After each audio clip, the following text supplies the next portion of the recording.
Assalamualaikum warahmatullahi wabarakatuh. Selamat pagi dan semangat pagi Anandaku.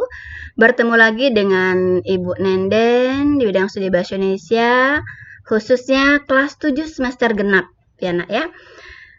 Pada pertemuan kali ini kita akan memasuki materi baru ya, yaitu mengenal dan memahami puisi rakyat. Ya Nak ya. Baik, dalam puisi rakyat ini ya kita mengenalnya melalui kesusastraan lama. Nah, kamu dapat memahami nilai-nilai yang ingin diwariskan oleh para leluhur kepada kita semua. Nah, puisi rakyat ini berupa pantun, syair, dan gurindam ya.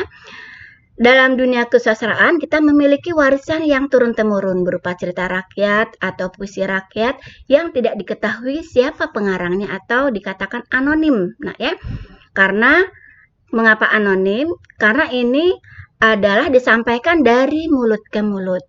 Nah, puisi lama terlihat kaku karena terikat oleh aturan-aturan seperti jumlah kata dalam tiap baris, jumlah baris dalam tiap bait, ya Nak ya, atau juga pengulangan kata yang bisa di awal maupun di akhir sajak, atau kita kenal sebagai sebutan rima. Nah, pada bagian ini puisi lama yang akan kita bahas adalah pantun, syair, dan gurindam. Ya, baik, nah kita langsung kepada materi ya. Nah, pada pertemuan kali ini kompetensi dasar kita adalah 3.9, yaitu mengidentifikasi informasi, yaitu pesan, rima, dan pilihan kata dari puisi rakyat, yaitu pantun, syair, bentuk puisi rakyat setempat yang dibaca dan didengar. Nah, dan 4.9 adalah menyimpulkan isi puisi rakyat, pantun, syair, dan bentuk puisi rakyat setempat yang disajikan dalam bentuk tulis ya. Nah, lalu indikatornya, apa indikatornya? 39.1 mengenal dan memahami puisi rakyat yang dibaca dan didengar ya. 3.9.2 menentukan ciri-ciri puisi rakyat yang dibaca dan didengar. Lalu 3.9.3 menentukan jenis-jenis puisi rakyat yang dibaca dan didengar. Nah, indikator selanjutnya 4.9.1 menjawab pertanyaan tentang puisi rakyat yang dibaca dan didengar. 4.9.2 menentukan tujuan puisi rakyat yang dibaca dan didengar. Dan yang terakhir 4.9.3 menyimpulkan isi puisi rakyat yang dibaca dan didengar. Nah, lanjutkan sayang, puisi rakyat ini adalah warisan budaya bangsa yang memiliki muatan nilai, moral, agama, dan budi pekerti. Nah, puisi rakyat ini adalah warisan turun-temurun yang tidak diketahui siapa penulisnya. Ya, karena biasanya disampaikan dari mulut ke mulut atau dengan kata lain adalah anonim. Ya, Nak ya. Nah, puisi rakyat ini termasuk puisi lama dan ini memiliki aturan-aturan yang mengikat. Ya, seperti yang Bunda sampaikan di awal tadi. Apa aturannya? 1. Jumlah suku kata tiap baris. Yang kedua, memiliki jumlah baris dalam tiap bait, ya Nak ya. Kemudian rima yang digunakan, pengulangan kata yang bisa di awal maupun di akhir sajak, ya sayang ya. Baik, lanjut. Nah, puisi rakyat ini terdiri dari pantun, syair, dan gurindam. Ya. Selanjutnya, di dalam pantun adalah puisi Melayu yang mengakar dan membudaya dalam masyarakat. Pantun dikenal dengan banyak nama di berbagai bahasa di Nusantara. Ya, tonton adalah itu dari bahasa Tagalog, lalu tuntun bahasa Jawa, pantun bahasa Toba yang memiliki arti kurang lebih sama, yaitu ucapan yang teratur, arahan yang mendidik, bentuk kesantunan, ya. Kemudian mengapa pantun? Ini juga ada yang mengatakan bahwa pantun itu adalah kata-kata yang sopan dan santun, ya. Baik, lanjut kepada fungsi pantun. Ini adalah fungsi pantun di semua daerah sama, yaitu mendidik sambil menghibur, ya nak ya. Kemudian menasehati melalui sindiran atau lagu, ya. Lalu menyampaikan pesan secara santun agar orang lain tidak merasa malu. Karena bahasa pantun lebih sopan dan santun. Nah ya. Lalu bagaimana ciri-ciri pantun? Ciri-ciri pantun yang A, tiap bait terdiri atas 4 larik atau 4 baris ya. Satu baitnya itu ada 4 baris. Lalu tiap baris terdiri atas 8 sampai 12 suku kata. Ya, jadi nanti kamu bisa menghitungnya. Ada berapa suku kata? Terdiri 8 sampai 12 suku katakah larik yang pertama atau larik yang kedua? Jika terdiri dari 8 sampai 12 suku kata, maka itu dapat dikatakan pantun, ya. Lalu yang C, rima akhir setiap baris adalah AB. Ya, kemudian baris 1 dan 2 merupakan sampiran, baris 3 dan 4 merupakan isi. Nah, baik, kalau contoh pantun Ananda Ibu sudah tahu semua. Ya. Nah, ini Bunda lupa mengetiknya ya, dalam sebuah pantun ini ada 4 larik, ada baris 1 dan 2 merupakan sampiran, baris 3 dan 4 merupakan isi ya, Nak ya. Nah, ini contohnya adalah kalau ada sumur di ladang, boleh kita menumpang mandi. Itu merupakan sampiran. Lalu yang isi, kalau ada umurku panjang, boleh kita berjumpa lagi. Ini untuk contoh-contoh pantun Ananda Ibu. Mungkin lebih kaya kalian pembendaharaan pantunnya ya nak ya, daripada Bunda. Karena kamu lebih banyak bergaul ya sayang ya. Kamu bisa lihat pada contoh pantun ini ada di halaman 167. Air surut memungut bayam, sayur diisi ke dalam kantung. Jangan diikuti tabiat ayam, bertelur sebiji, riuh sekampung. Ya, ada lagi. Baik bergalas, baik tidak, buli-buli bertali benang, baik berbalas, baik tidak, asal budi tetap dikenang. Ya.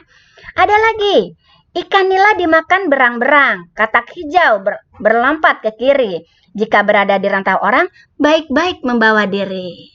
Atau yang Bunda yang paling ingat selama belajar ya, karena dulu juga Bunda juga adalah siswa, yang paling Bunda ingat adalah Pulau Pandan jauh di tengah, di balik pulau si angsa dua.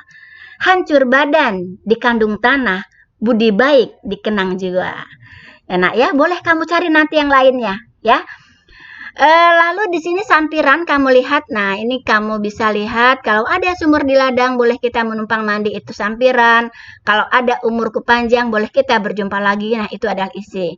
Rimanya adalah AB ya. Dan suku katanya tiap-tiap larik atau tiap baris ada 9 suku kata. Nanti kita ada penghitungannya ya. Nah, contoh cara menghitung jumlah suku kata tiap larik atau baris. Nah, baris atau larik 1 ini ada K, itu suku kata pertama, lau, kalau, ada, sumur, di, ladang. Ada 1, 2, 3, 4, 5, 6, 7, 8, 9. Ya, baris yang kedua atau larik yang kedua. Boleh kita menumpang mandi. Ada 9 suku kata ya. Boleh kita menumpang mandi. Ada 9 suku kata. Ya, bisa dipahami ya. Kita lanjutkan kepada gurindam Anandaku. Nah, gurindam adalah bentuk puisi lama yang terdiri dari 2 bait. Tiap-tiap bait terdiri dari 2 baris kalimat dengan rima yang sama, yang merupakan satu kesatuan yang utuh. Gurindam dibawa oleh orang Hindu yang terpengaruh sastra Hindu. Gurindam berasal dari bahasa Tamil India, yaitu kirindam, yang berarti mula-mula asal, perumpamaan. Nah, baris pertama semacam soal, masalah, atau perjanjian, dan larik kedua berisikan jawabannya atau akibat dari masalah atau perjanjian pada baris pertama tadi. Nah, ciri-ciri gurindam, Ananda lihat bahwa gurindam terdiri atas 2 baris saja tiap baitnya. Tiap baris memiliki jumlah suku kata 10 hingga 14 kata. Tiap baris memiliki hubungan sebab akibat. Tiap baris memiliki rima atau bersajak A, B, C, dan seterusnya. Isi atau maksud dari gurindam ada pada baris kedua, ya. Isi gurindam biasanya berupa nasihat-nasihat, filosofi hidup, atau kata-kata mutiara.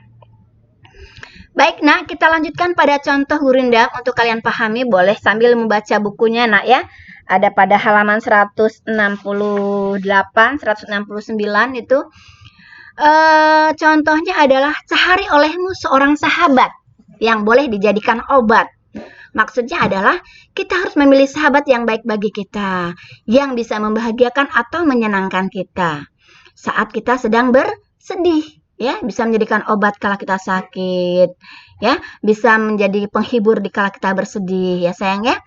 Baik, lalu contoh yang kedua adalah sehari olehmu akan guru yang boleh taukan setiap seteru. Maksudnya adalah jika ingin belajar atau berguru, carilah guru yang benar-benar bisa membimbingmu, bisa mengarahkanmu dalam setiap permasalahan. Artinya yang bisa menyelesaikan semua permasalahanmu. Ya, nak, ya, bisa mencarikan solusi. Ya, nak, ya. Baik. Nah, syair adalah pantun. Setelah pantun dan gurindam ada syair. Ini adalah satu jenis puisi klasik yang memperoleh pengaruh kebudayaan Arab. Syair termasuk salah satu puisi lama yang berasal dari Persia dan dibawa ke dalam sastra Indonesia bersama dengan masuknya ajaran Islam ke Indonesia. Nah, jumlah baris pada syair adalah 4 baris dengan jumlah suku kata antara 8 hingga 10 suku kata. Bagian syair secara keseluruhan hanya memuat isi dan tidak memiliki sampiran. Rima yang digunakan pada syair berpola A. Isi syair dapat berupa kisah romantis, peristiwa sejarah, ya, ajaran agama. Nah, syair juga memiliki atau dapat berisi kiasan atau sindiran ataupun saduran, ya. Nah, ciri-ciri syair itu apa saja? Nah, setiap bait terdiri atas 4 baris, hampir sama dengan pantun, ya. Setiap baris terdiri 8 hingga 18 suku kata, bersajak A, dan semua baris adalah isi, ya. Berbeda dengan pantun. Kalau pantun ada sampiran, kalau syair semuanya merupakan isi. Nah, bahasa yang digunakan biasanya berupa kiasan, ya. Nah, contoh syair seperti apa? Nah, lihat nih, ada ya. Wahai muda, kenali dirimu, ialah tamsil hidupmu. Tidaklah berapa lama hidupmu, ke akhirat jua kekal hidupmu. Maksudnya apa? Bahwa kita kaum muda harus memanfaatkan sisa umur kita untuk selalu beribadah dan berbuat baik kepada orang lain. Dan hidup di dunia hanya sementara. Maka kehidupan akhiratlah yang kekal abadi. Ya, nak, ya. Kalau kamu ingin mencari lagi, kamu bisa buka bukumu halaman 168, 169. Ya, nak, ya. Banyak sekali di situ contoh-contoh syair, ya. Inilah gerangan suatu madah mengarangkan syair terlalu indah. Membetuli jalan tempat berpindah, di sanalah itikat diperbetuli sudah. Ya, banyak sekali sayang, ya. Hai muda Arif Budiman, hasilkan kemudi dengan pedoman. Alat perahu juamu jua kerjakan. Itulah jalan membetuli insan. Nah, apa maksudnya itu? Nanti kita akan diskusikan, ya sayang, ya. Baik, nak. Selesai sudah materi kita ya. Tadi kamu sudah mendengarkan materi dari Bunda. Nah, kamu boleh ulang kembali materinya dari depan tadi. Apa itu pantun, apa itu gurundam dan syair. Dan kamu lihat buku pegangan siswa halaman 167 sampai halaman 169. Lalu tentukan perbedaan dan persamaan pantun, gurindam, dan syair. Ya nak ya, yang menyimak, yang memperhatikan dengan baik, pasti akan menemukan jawabannya. Ya, yang tidak paham atau yang ingin ditanyakan, silahkan nanti tanyakan di grup ya. Nanti Bunda kasih waktu.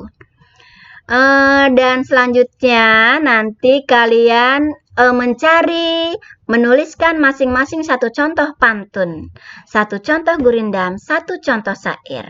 Nah, itu saja untuk pertemuan kali ini. Mudah-mudahan materi hari ini bermanfaat bagi kita semua.